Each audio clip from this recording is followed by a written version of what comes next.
Hey y'all, what's good, beautiful people? It's your girl Tay, and I'm here yet again with another update video. So definitely make sure you guys smash that like button, comment down below, subscribe, plus push your post notification bell button so that way anytime I upload a video, you will be notified. So we are literally going to jump right into things today. I don't have no introduction, none of that. First thing that I wanted to talk to you guys about is a possible tax credit that could be going out in New Mexico. So this popped up on my radar.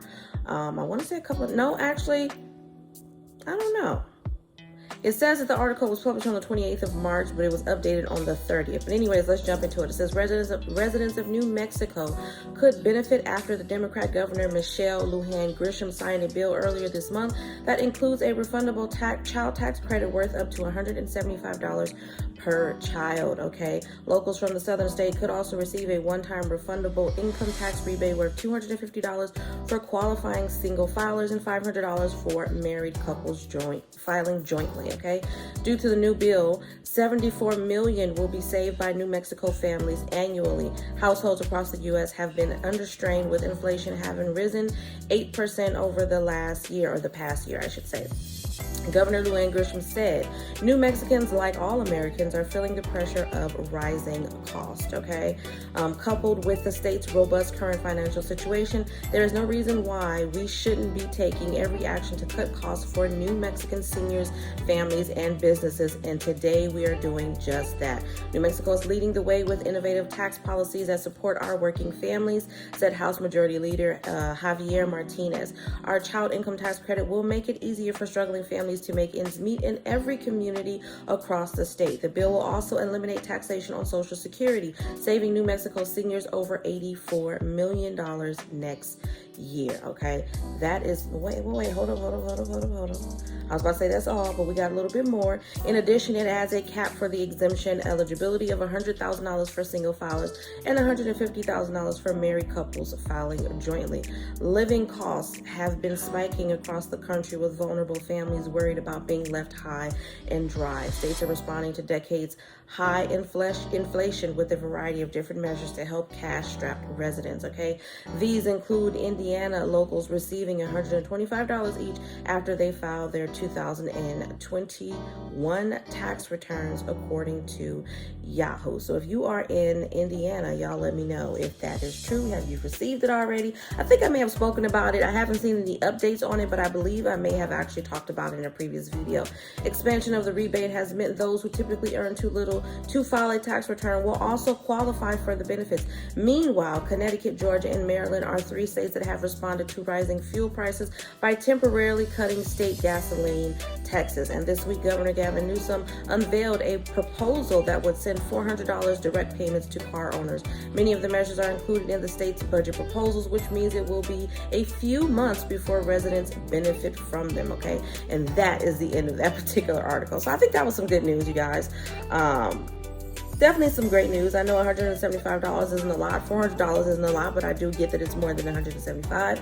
But still, it is something. I am glad to see the states are stepping up and actually trying to help out any way that they can.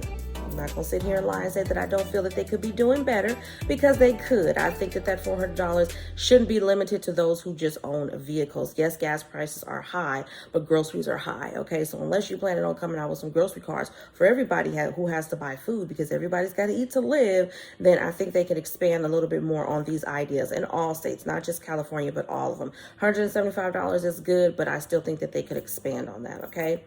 I did talk to you guys about universal basic income in LA County. It says a new UBI program that will give Americans $1,000 per month for 3 years in guaranteed income began accepting applications today, April the 1st. Happy Friday, you guys. Thank goodness it is Friday. The Breathe program will help 1,000 Los Angeles County residents with $1,000 per month for 3 years. Okay, there are only 2 weeks to apply for the program. Applications opened yesterday, which was the 31st of March, and it will close April the 13th. Okay, so Make sure that you apply, especially if you're in Los Angeles County. It says in order to apply, you must be at least 18 years old. Your income for your household must be below 100% of the county's AMI. If your household has more than 2 people, it cannot exceed 120%. You must prove you were impacted by the pandemic. Applicants may not already be enrolled in a program that helps give them free income, okay? Which I don't think that it's going to be too difficult to decipher if you're in a program, because there aren't any other programs that I'm aware of that's giving any free income, okay? In terms of how to apply for the program, it says applications are done entirely online. A survey is included in the application to identify a control group, so be aware of that. If you need more information on how to apply, then they left a number, which I'm going to give it to you right now. You want to call area code 213-342-1003. Again, that's 213-342-1003. And this information does pertain to Los Angeles County. I just want to make that clear, just in case you guys didn't hear me in the back of the room. Now, moving on from that, you guys, have you guys been following the situation with Will Smith and Chris Rock? I know one person said that they liked the commentary about that, and I think I'm going to keep that going. We could talk about a little bit of some tea here and there, you know, because realistically, and I did want to point this out just really, really quick to y'all, is realistically, we know that benefits are going to end. And the only reason why I'm saying this is because I had someone in the comments say, just talk about EBT. But when EBT benefits run out, then what do you expect me to talk about? I'm going to still be talking about any type of financial resources and and daily news in general. And that's why I've been slowly but surely breaking you guys into doing daily news. So then when the EBT news is gone and there's nothing else to talk about as it pertains to emergency benefits due to the pandemic, you guys were pretty much already used to the fact that I'm going to be giving you daily news updates. Okay, so I just wanted to point that out moving forward. Now, I'm trying to go to my news source, and I think I may have skipped over it while I was trying to do that explanation. Give me 1 second here. Okay, so another story that I have been following, not really a story, but a situation. You guys know that an African-American woman is up to be nominated, has been nominated to become the next Supreme Judge, and they're giving her a run for her money, okay? Senator Lindsey Graham, who previously supported, her name is Ketanji Brown Jackson, just in case you guys want to look it up, announces he will oppose her Supreme Court nomination. This was posted yesterday by Business Insider, okay? Graham said the Supreme Court nominee's record lacks a steady judicial philosophy. Graham last year voted for her confirmation to her current seat on the D.C. Circuit Court. Senator Lindsey Graham on Thursday announced that he will vote against Judge Ketanji Brown Jackson's nomination to the Supreme Court, despite supporting her previous judicial nomination before the Senate last year. I will oppose her. This is him talking. I will oppose her and I will vote no. The South Carolina Republican said on the Senate floor, my decision is based upon her record of judicial activism, flawed sentencing methodology regarding child pornography cases, and a belief Judge Jackson will not be deterred by the plain meaning of the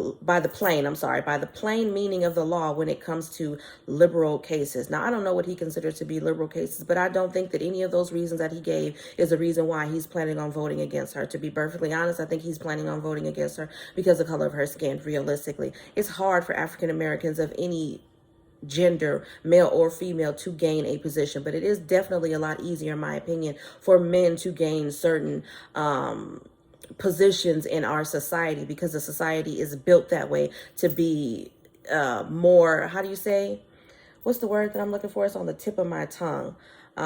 They don't support women in the same way that they support men. We live in a very patriarchal society. I don't like it because it puts out the idea that men are stronger, men are better, and they're not. I still feel that we are equal. And let's be realistic. And I've said this several times to my friends and all of that. I'm sharing it with you guys. You let me know if you agree with this statement.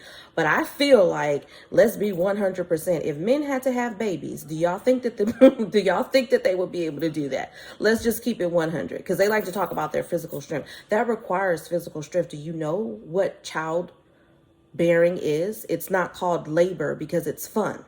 Okay, so I'm just saying. But that was a little bit off the point. I don't think that this has anything to do with any of the reasons that he gave. That's my personal opinion. I could be wrong. I don't know this guy. I've never met this guy. Probably will never meet this guy, and that is fine with me. But I do feel like a lot of these negotiations or conversations are happening surrounding the fact that not only is she an African American, but she is also a woman. Okay, you guys saw how hard it was it Hillary Clinton that tried to run for president? I believe that one time they wasn't going to let her in there because she's a woman. She's a woman. I mean, I'm just keeping it real that nobody voted for her. The majority of the people didn't vote for her because she's a woman and they feel like she's not able to handle that position. I don't think that that's true, but again, it is what it is. He goes on to say, well, actually, I think that's all he said. No, he does go on to say that her record is overwhelming in its lack of steady judicial philosophy and a tendency to achieve outcomes in spite of what the law requires or common sense would dictate. That's a bit of an insult. I now know why Judge Jackson was the favorite of the radical left, and I will vote no. Doesn't that sound personal to you guys? That doesn't sound personal. I now know why Judge Jackson was the favorite of the radical left. Okay, so whoever the radical left is, he's opposing. And he's saying that she's the favorite. Like, come on, these aren't children. You're suggesting that they're showing her favoritism? For what? She's sitting up there being ridiculed. You think that that's easy? Graham's opposition stands in the stark contrast to his support for Jackson's nomination to a seat on the U.S. Court of Appeals for the D.C. Circuit less than a year ago. Graham voted again to confirm Jackson to the lower federal court, along with two other Republicans, Senators Susan Collins of Maine and Lisa Murkowski of Alaska. Collins announced this week that she will vote to confirm Jackson. Murkowski has not yet revealed her vote. So, you know, I knew that they were going to grill her. And to be perfectly honest, I'm pretty sure that she has prepared herself emotionally, mentally for the things that were going to come, how they were going to come at her. You know what I mean? The many things that they have spoken about from the time that I have been watching. One person talking about how the United States of America was not very accepting of her parents. I haven't dug into that a little bit deeper to know what that meant. What was, you know, definitely... how do I say it? What was actually meant by that statement, okay? But this particular person who said that it was a gentleman, he was a man of color, basically, and he was congratulating her, and he was speaking very emotionally. He was crying and expressing how not lucky, but how fortunate it was and how powerful and impactful it is for her to be in the position to be considered as a nominee and for him to be there to witness that, okay? So I'm pretty sure she has had to prepare herself. She has had to. We all have to prepare ourselves. I don't mean to be a Debbie Downer, but we all have to prepare ourselves in certain situations for the reality of a person maybe judging us based off of how we look and nothing else, okay? Moving on from that, let's jump into some good news. I'm going to leave y'all on a good note, or at least I'm going to try to. I hope I didn't bring the mood down too much, but we are going to jump into emergency SNAP maximum benefits. I did not check today, so this is going to be a surprise to you and me, honey, okay? Let's see here. I am going to refresh. I can't tell if I think I see a couple of new states in here, so we're going to go down the list. Now, this is for 2022, and I am still not seeing anything for 2022. For April, of course, I'm not seeing anything for May because they still have not extended the federal state of emergency. So starting off with Alabama, we have April the 30th, and then we have Colorado, which I don't have written down, so let me look at that. We have Colorado at April the 6th to April the 11th. Colorado, April the 6th to April the 11th. Next, we have a DC, which I also don't have written down. So, no, we got a couple more states on here. I'm seeing some that I don't have written down, like Georgia, which is next. For DC, it's going to be with your district's regular issuance schedule. So, you'll get them whenever you get your regular benefits. For Georgia, I see Georgia on here. Let's take a look at that. Georgia, we have 4 dates, April the 27th, the 28th, the 29th, and April the 30th, okay? Then we have Hawaii, which I also don't have written down. For Hawaii, we have May the 11th. Hawaii, May the 11th. Then we have Illinois at April the 21st through the 24th. Then we have Indiana, which I also don't have written down. It's usually between the 5th and the 23rd of every month, odd days only and staggered. And that's exactly what it is. April the 5th through the 23rd, odd days only, and it will be staggered for Indiana. Then we have Kentucky, which is also new to the list. So we got quite a few newbies. Quite a few newbies. I'm happy about that. Still no California. We have April the 2nd through the 19th for Kentucky. April the 2nd through the 19th. Then we have Louisiana, which I also don't have written down. Louisiana, we have... Where is it? Louisiana, we have April the 2nd, the 9th, the 16th, the 23rd, and the 30th, okay? April 2nd, 9th, the 16th, the 23rd, and the 30th. I'm trying to slow down because one of you guys said I speak too fast. When I'm reading, I read very, very fast because that's how I read to myself. But anyways, moving on, we have Maine at April the 8th. Then we have Michigan at April the 16th through the 25th. Then we have New Hampshire, which I don't have it written down, so I'm just going to read it to you guys. New Hampshire is going to be April the 3rd and the 15th. And then they're also going to do May the 3rd and the 20th. So 4 dates for New Hampshire, April 3rd and April 15th, and then May 3rd and May 20th. Then we have North Carolina, April the 22nd through the 30th, and then a final run on May the 1st. Then we have Ohio, which I don't have written down. Ohio is going to be... Where is it? April the 27th. April the 27th for Ohio.